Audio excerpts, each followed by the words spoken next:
Escapes.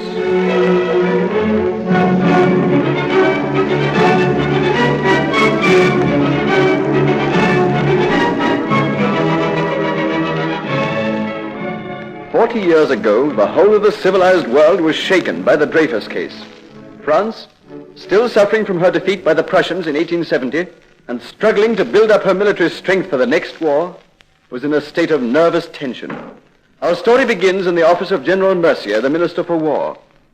Gentlemen, I tell you that we must find who is responsible for betraying our secrets to the Prussians. Is it certain that anything of importance has been betrayed? We have that intercepted letter. If only we could discover who wrote it. Major Henry is at present making investigations. Whoever did it should be shot. He'll be lucky to escape being torn to pieces by the mob.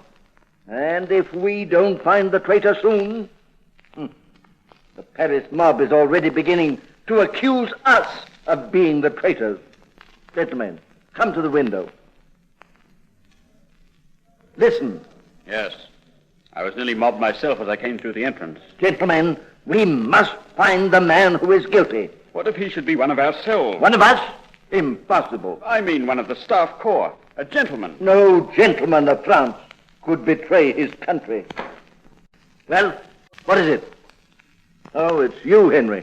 I think I have discovered the traitor, sir. You have? Who is it? Alfred Dryfuss. Alfred Dryfuss? Never heard of him. He's a captain in the 39th Infantry. He's a Jew. A Jew? What luck. That's right, sir. Let the papers once say that a Jewish officer has been betraying France, and the army will be cleared of blame at once.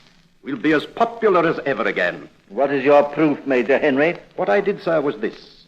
I looked through the army lists and picked out all the officers who are Jews. An excellent idea. Then I got specimens of their handwritings from the records office and compared them with the letter.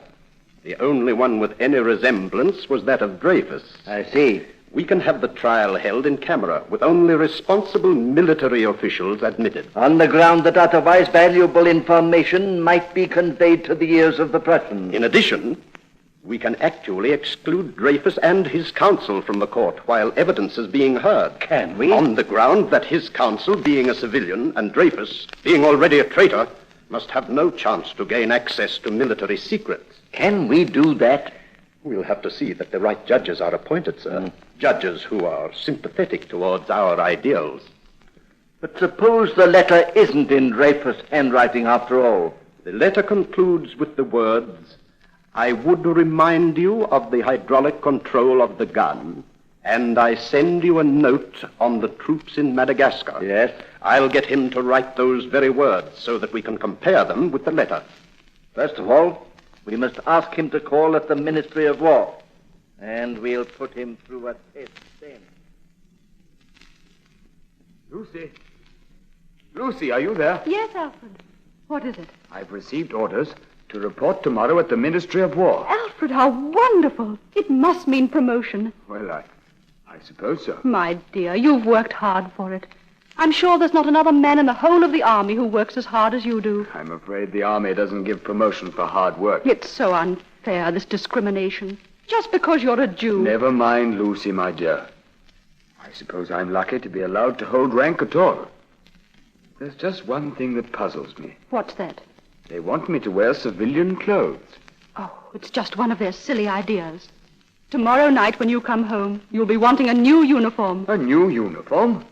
Why? Because they'll have promoted you to the rank of major. You are certain about it, aren't you? Of course. Dryfuss is waiting in my office, sir. He thinks he's been ordered to come here for an examination. I see. How do you propose to induce him to write the words we want? Leave it to me, sir. I'd like to hear what happens. Very well, sir. If I leave your door ajar, you'll be able to hear every word that's said. Well, Captain Dryfuss, we're ready for you now. Yes, sir. First of all, I wonder if you would do me a favor. Certainly, sir. I've injured my finger. I can't write. You want something written? Yes, it's just a short note. Hardly worthwhile calling in a clerk to do it, if you don't mind. There's a pen in front of you. Go ahead, I'm ready, sir. I would remind you of the control of the hydraulic gun. I would remind you of the control of the hydraulic gun. And I send you a note on the troops in Madagascar. And I send you a note on the troops in Madagascar. Let me look. Captain Dryfuss, you're under arrest. Under arrest? On what charge? On a charge of treason to France. Treated with a cynical contempt for justice, Dryfuss was found guilty of selling military secrets to the Germans and was sentenced to imprisonment for life on Devil's Island, the most frightful of all French penal settlements. Here's your food, Dryfuss. My food? Oh. And may it choke you, traitor. May it choke you to death. I'm no traitor, I tell you. If I'd my way, you'd have been shot. Only shooting's too good for you.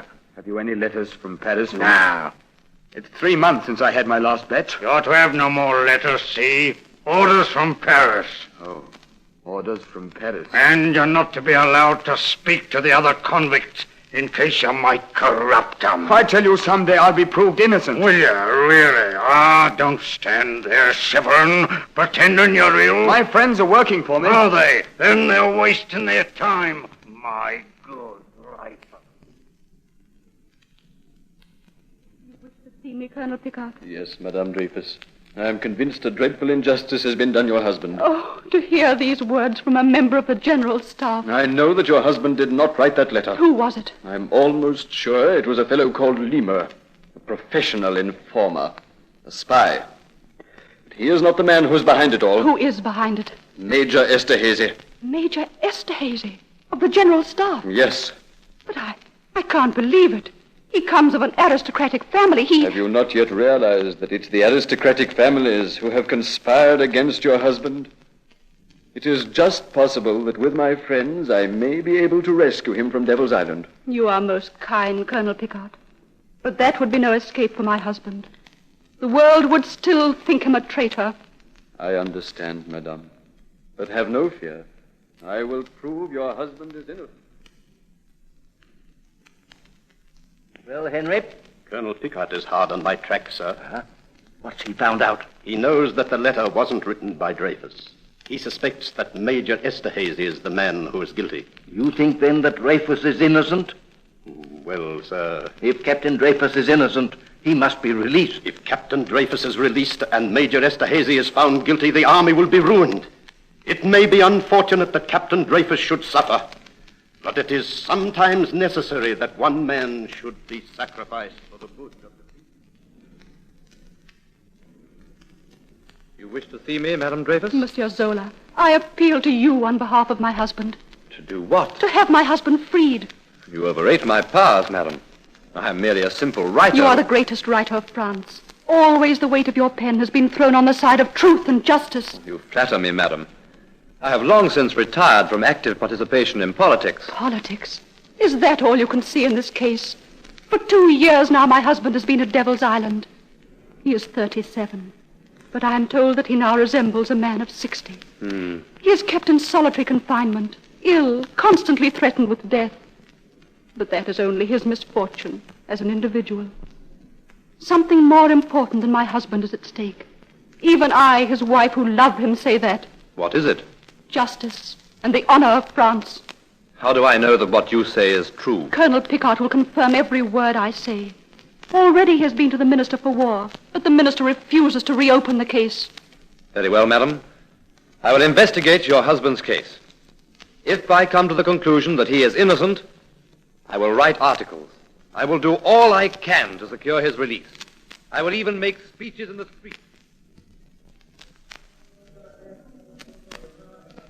Ladies and gentlemen, it is impossible for honest people to read the bill of accusation against Dryfuss without being overcome by indignation. What do they say against him? Dryfuss knows several languages. Crime. He works hard. Crime. No compromising papers are found in his apartment. Crime. He endeavors to learn everything. Crime. He is easily worried. Crime. He is seldom worried. Crime. Ladies and gentlemen, I accuse the Minister for War of having concealed proofs of the innocence of Dryfuss. of having led a campaign to misdirect public opinion and cover up his own sins. I accuse the court-martial of violating all human rights in condemning a prisoner on evidence kept secret from him. But truth is on the march. Yes, truth is on the march, and nothing will stop it. Forced to flee to England to escape the physical violence which was offered him as a result of his speech, Zola continued his campaign from England. He was joined by Georges Clemenceau, afterwards Premier of France, who introduced into the Chamber of Deputies a bill declaring Dryfuss innocent. Mr. President, you have seen the accused Alfred Dryfuss brought back from Devil's Island especially for the purpose, and you have had opportunity to examine the various witnesses in this case.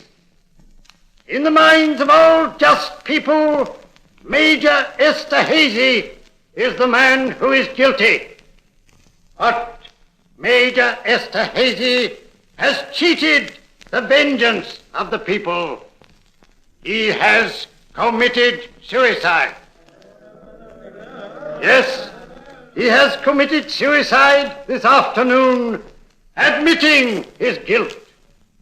And since it is no longer possible to take vengeance on him, all that remains to be done is to throw out of office those infamous conspirators of the General Staff, and to make reparation to Alfred Dryfuss as best we can for the wrongs he has suffered.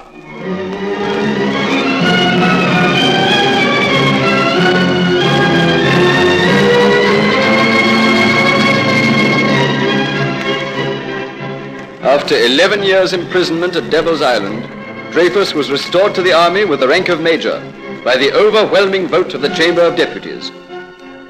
Although broken in health by his sojourn on Devil's Island, Dryfuss served with distinction in the Great War. He reached the rank of colonel and was made a Chevalier of the Legion of Honor.